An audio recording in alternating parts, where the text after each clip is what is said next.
At Practicing Parents, our job is tough. It's one of the most rewarding, but one full of hard work. It has been especially that way for a practicing parent named Tami. She's a mom of 3 living with a chronic illness, but it's not getting the best of her. What it has taught her can help all of us. This would have been an unusual sight a few years ago. Tami Carroll walking. When my children were 2, 3.5, and 7, I woke up one morning and could not move my legs and really couldn't feel anything. When she was just 26, severe headaches, eye pain, and loss of vision led to a diagnosis of multiple sclerosis, a tricky disease more common in women that affects the ability of nerve cells in the brain and spinal cord to communicate with each other.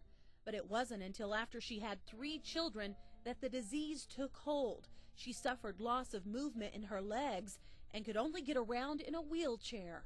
My wheelchair did not go through the doorways of my children's rooms at the time. What I remember most about that time period was feeling very desperate, just feeling very inadequate, feeling like my purpose in life was to take care of these kids. You know, that's what I wanted to be more than anything, was a mom.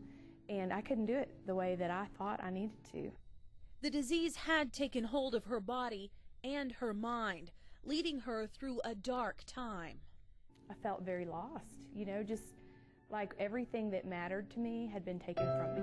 After experimental attempts and even a form of chemo, she regained the ability to walk. Yet several years following that, she says her struggle was even harder, looking back at times she thought she had lost. But it was something her son said that helped bring light to those dark feelings.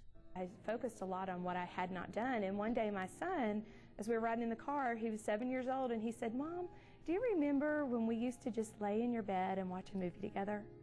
I wish we could do that again today."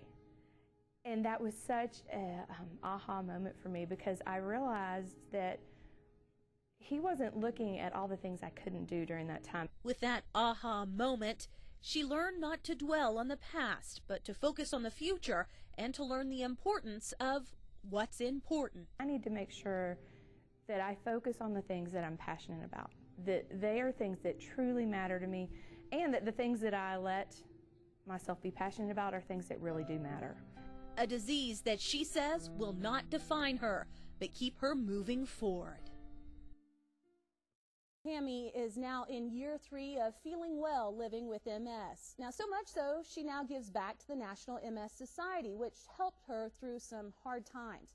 She has a team in this year's Walk MS event coming up in March. Check out walkms.org to learn more about the fundraiser and the disease.